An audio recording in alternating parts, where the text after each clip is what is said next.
Okay, let's take a look at Super Cub Cadet front axle and steering setup.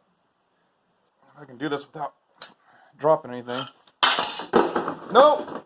Could not do it without dropping anything. Confirmed.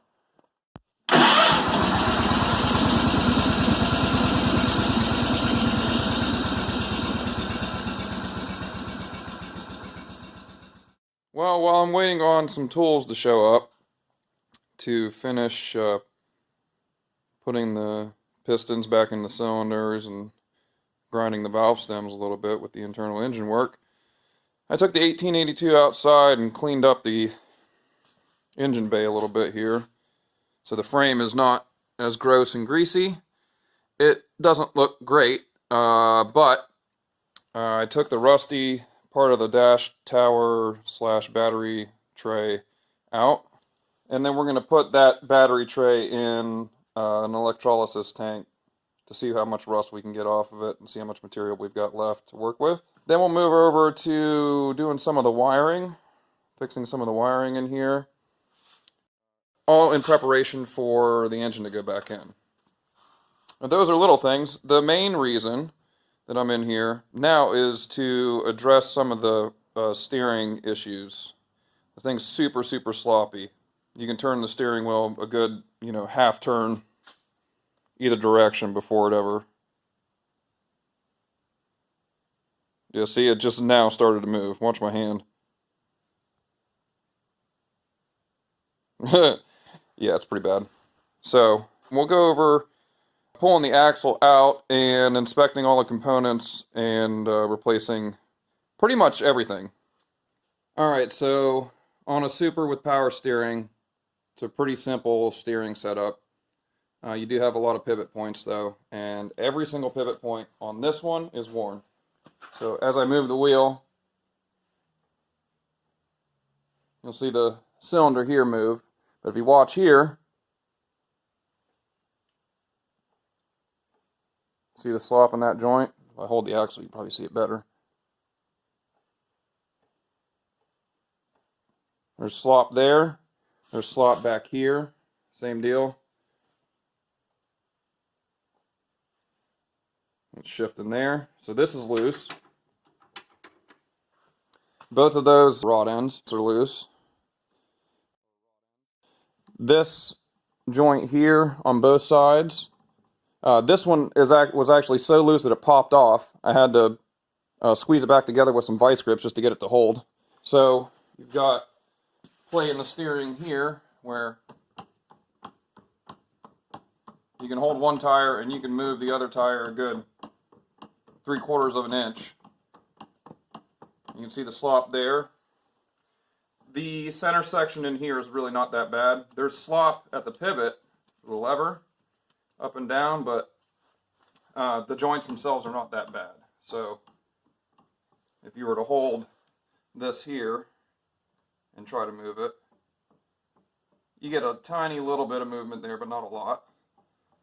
Again, the main section where there's play are these two rod ends here.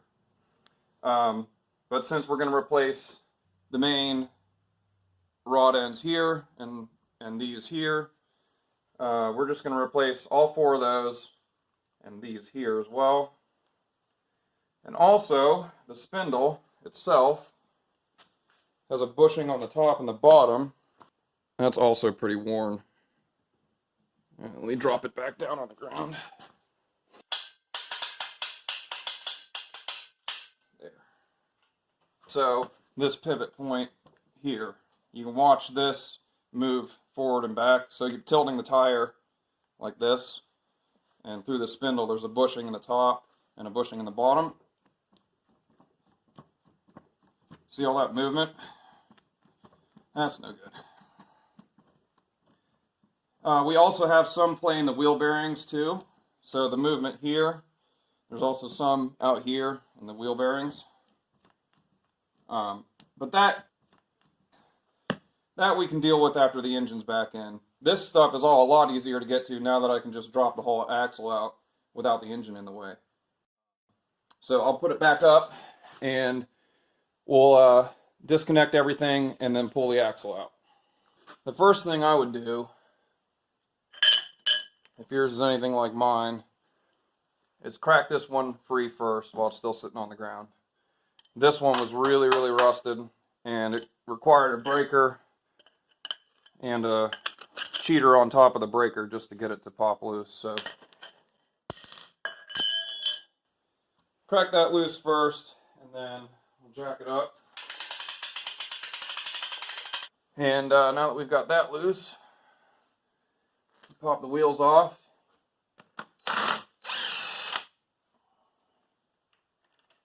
Three-quarter socket on the wheels.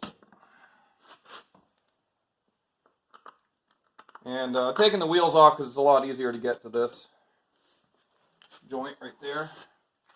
We'll disconnect the cylinder first. You got a 3/4 head here. This was actually just hand tight. I remember when I very first got it, it was actually loose. I just tightened it up by hand. So, all right. So this is a problem.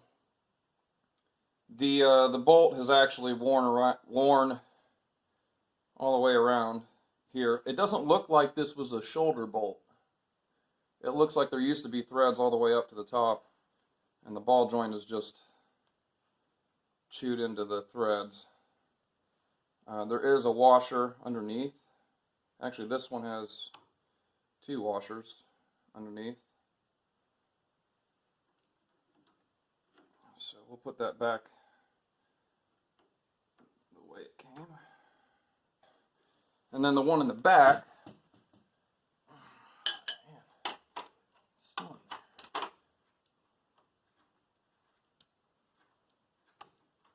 this is super rusty here.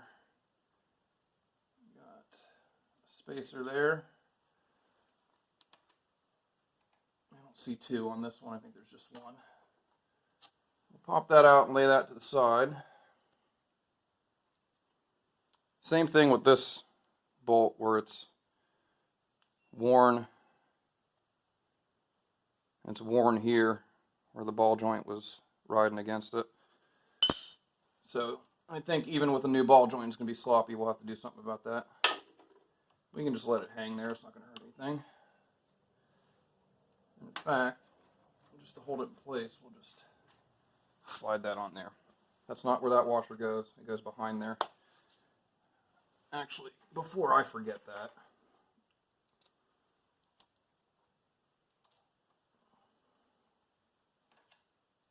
there. Always future-proof your work. That's the way that I do it, at least. Okay, now you've got 5/8 here and a 3/4 on the bottom. There's a cotter pin to remove first. It's kind of like an automotive style setup here. You got it feels like a castle nut. Yeah, there's a castle nut on that. That's disconnected. Yeah, that's pretty loose. Over here. Look at that. It just fell out. The joint just literally just separated from sitting there. So yeah, that one's, I'd say she's cooked. Alright, we'll do the opposite side. Another cotter pin over here. And another castle nut. And the lock washer. This one going to do the same thing? Oh yeah, just popped right out. Popped right out of the socket. Really the only thing keeping it there was a little bit of weight. Now to make this easier, we'll just take these out. Those are, I think, 9/16. Yep. So these don't have a nut, so they just thread into the cast piece. We can leave this connected, but I'll just take it off so there's less stuff in the way. It's like my 9/16 gear wrench is getting a little funky. Worked on too many tractors with it. Come on.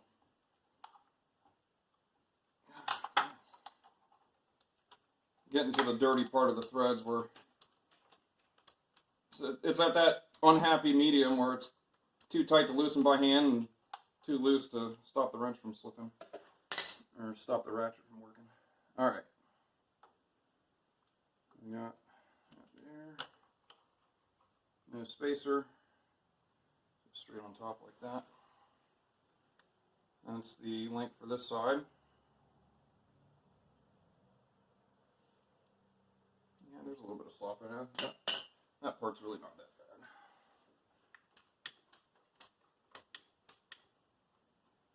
bad. Okay. That one's out of there.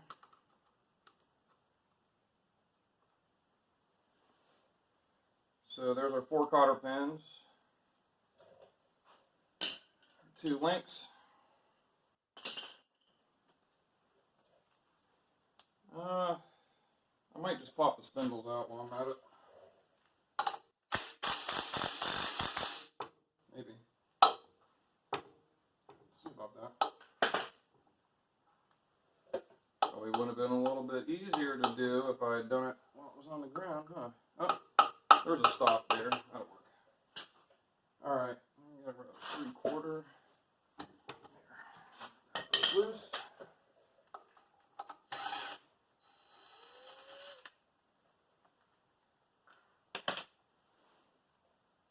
Spindle. Yeah, we'll get that on the bench and take a look at it in a minute. We'll take the spindle off the other side just to take some weight out of the thing. Yeah, they're not light. We'll pop that bad boy out of there. Oh. Well, why would it be the same size?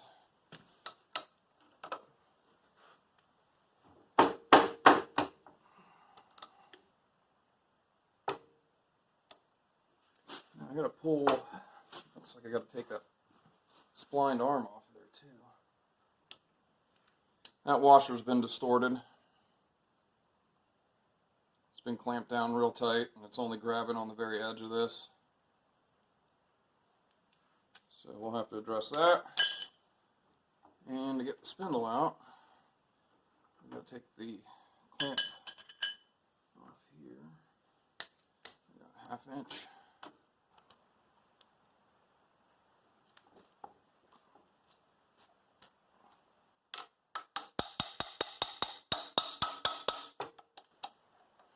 That was wishful thinking, wasn't it? Yep, that was wishful thinking. Wouldn't be that easy.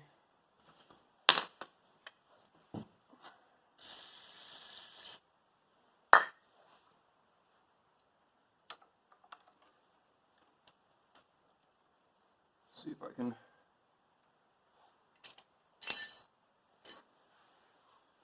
it'll just pop out of there. It might. Yeah, it's coming.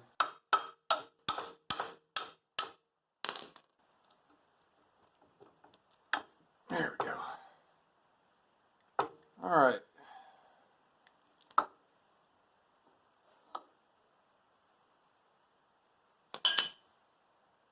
Splines look all right.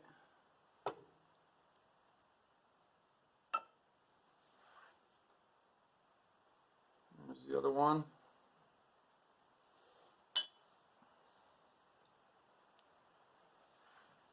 So, I wonder if is this keyed? I don't know. We'll inspect it later when we get a chance to clean it up.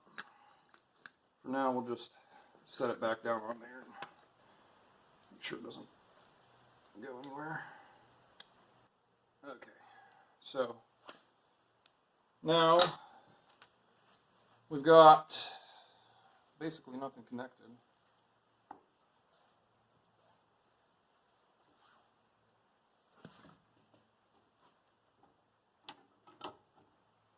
Just gonna pull the main pin out here. I have no idea what size that is. Still beats doing it on the ground.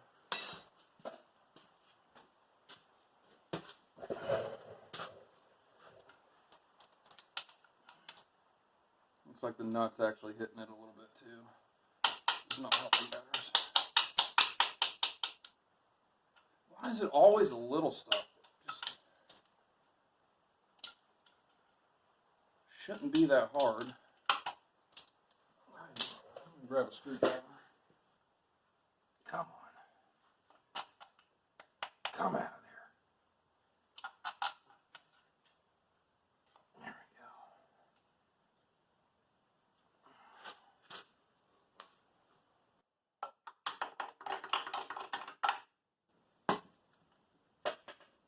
Man, you just got that wedged in there super tight. Seemed like it loosened up a little bit.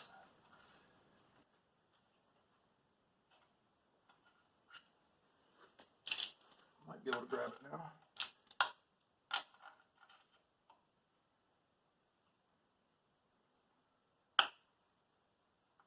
There it goes. Come on. Yeah, it's pinching itself between the nut.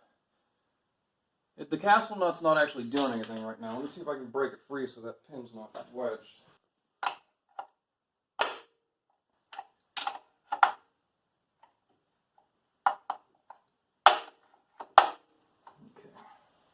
Grab a second wrench. I think. Inch and an eighth. Yep, inch and an eighth.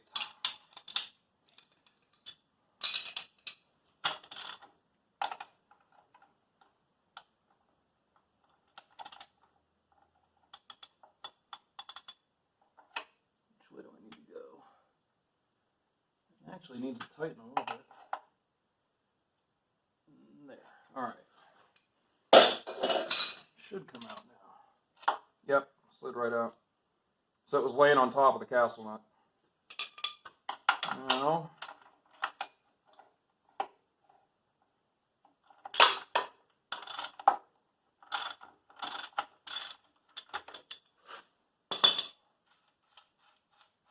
I hope this isn't seized. It rotated, so I don't think it's seized, but who knows?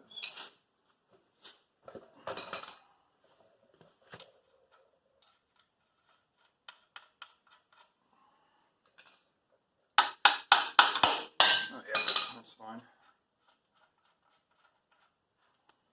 Okay.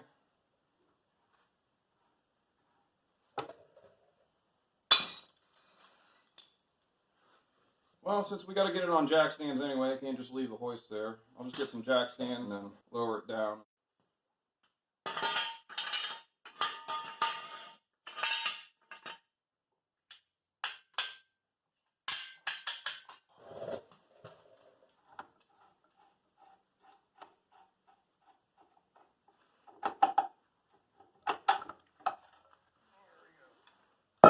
Whew, that is a beast.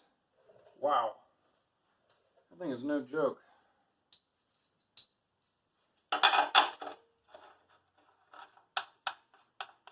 Okay, that's out. That's heavy. So we'll clean up and get everything on the bench and start doing a good visual on this, see where we're at.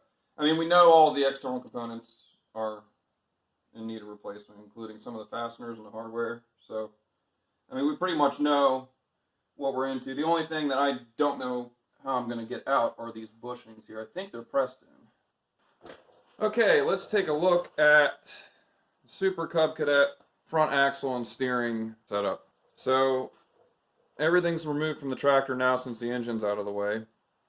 And I've got the axle set up here, flipped upside down, but the orientation side to side is correct. So this would be this side of the tractor normally, and so would this side be.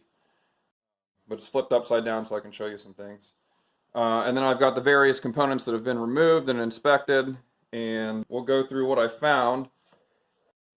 Then we'll come back to it, and I'll show you some of the fixes we're going to make and some of the improvements to make over the original design. It's a pretty solid setup, but there's definitely room for improvement. So the first thing is going to be, we'll start all the way in the back as the system is set up. So here's the steering. The steering shaft here comes down into the steering valve, which controls the cylinder on the other side. So we're looking at the mechanical interface between the steering valve and the rest of the system. You've got two ball joints that connect to the steering ram. So these are worn out. The joint itself is sloppy. Lots of slop in the actual joint. And like I showed in the other video, the other problem is the way that they secure these is they use just a fully threaded bolt.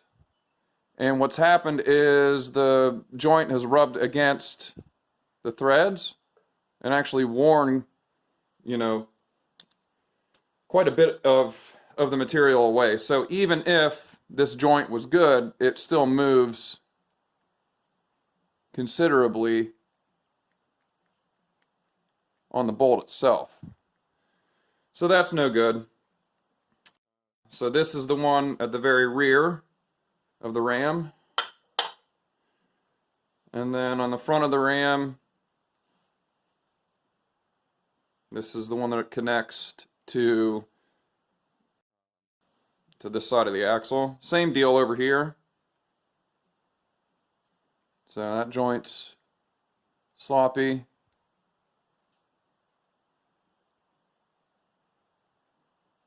And same deal with the bolt. It's just worn away where there's threads here. So we're going to replace those. I'm not going with Cub Cadet parts. They're way too expensive for what they are. They're super, super high marked up on this stuff. So we got two joints coming from that side of the tractor down to the arm on this side. And this is the main control arm. So at the top of that main control arm, you have a splined cast arm.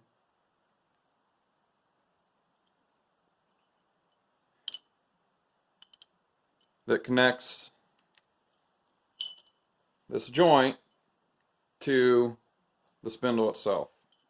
To hold this in place, there's a bolt that goes down into the spindle assembly. Let me pull the spindle assembly out.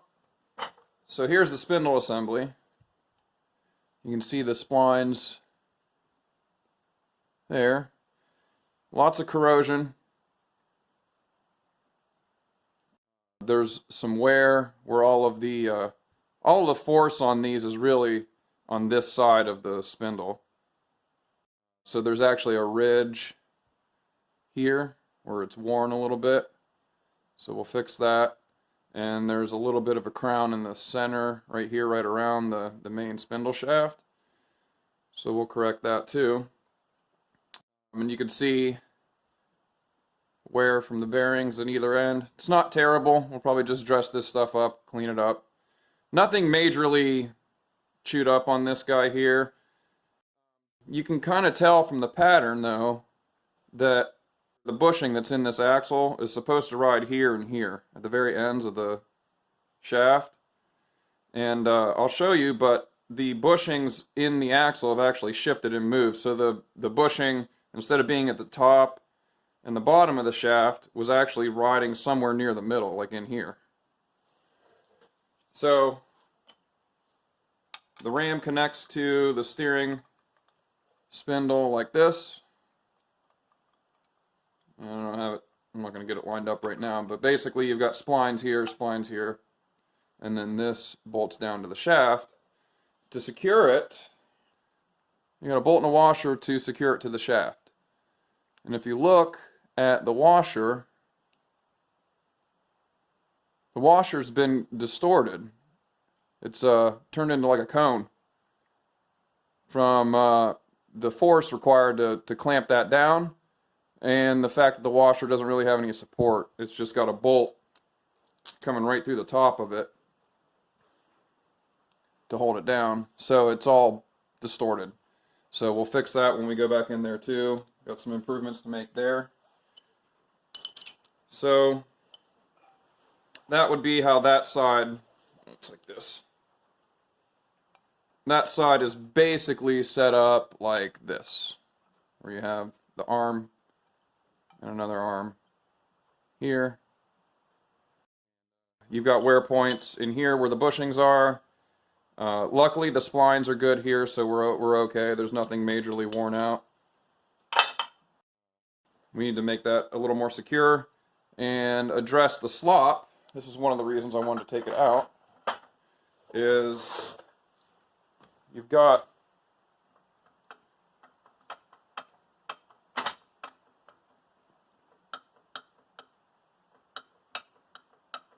see all that movement? Shouldn't be that much movement in there. There should be some. I mean, it's not a interference fit or a tight fit at all, but there shouldn't be that much movement. So the bushings in the axle,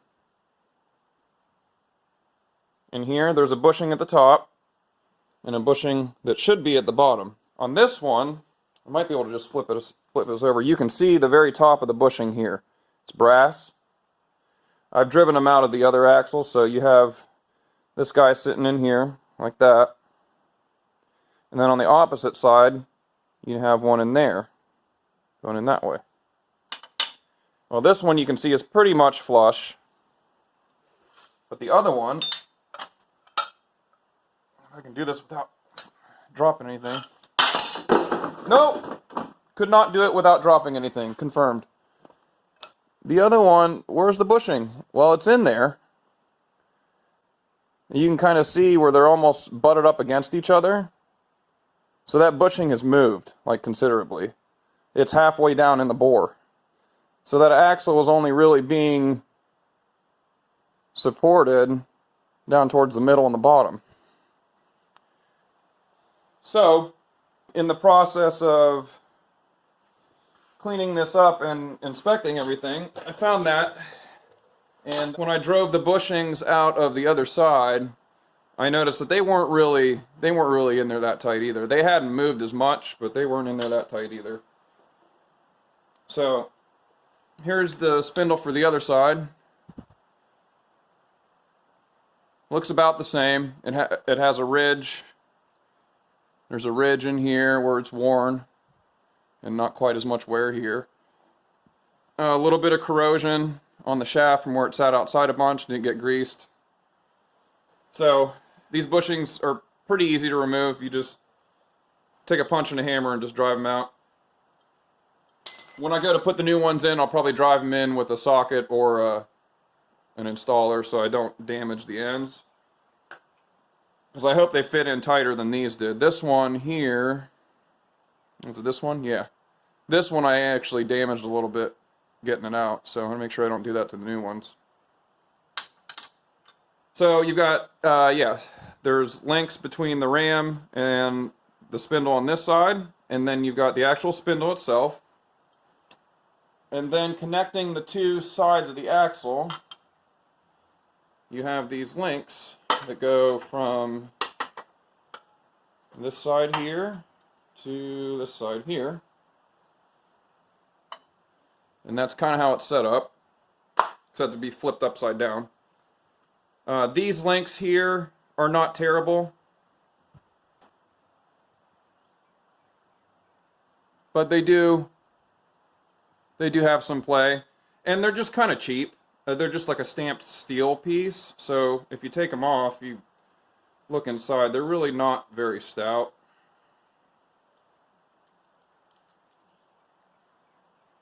They're just like a stamped assembly with threads down in it. So I'm going to replace both of those. Even though they're not that bad, I'm going to replace them. And where these two links connect in the center is this pivot. And at that pivot point, you remove this snap ring that's in the top here. And if you put a bolt down in here, you can pull the main pin out. So there's the main pin that this pivots on, with a greaseway in the middle of it. It's a decent setup, honestly. But there is some slop in this assembly here as well. Even with the bolt in there, you can. There's some slop there. So another area I'm going to make a little bit of an improvement to, get a little bit of that slop out of there. Nothing is, severely worn here. There might be, it might be a little bit scored up, so we'll just dress it up and put it back together. It'll be okay. Nothing really to note about this. You can see where it was, if you look closely at the finish of the cast piece here, you can see where it's nice and smooth. Then it gets rough around in here. That's just where it was sitting in there, kind of at an angle. So that gets us to the center of the axle, and then from the center of the axle connecting to both spindle arms are these guys, and at the end of these you have more ball joints, and these are super, yeah, it just like, there's this one I can kind of get to stay in place. This one just literally falls right out. It has nothing, there's nothing left to give on that bad boy. He's done. So that's shot. So you got those links there, you have the links on the ends here, you have the links in the middle here, for a total of 2, 4, 6 ball joints / tie rods. And then there's 2 bushings for the axle per side, so 4 bushings. And then you have the main center pivot.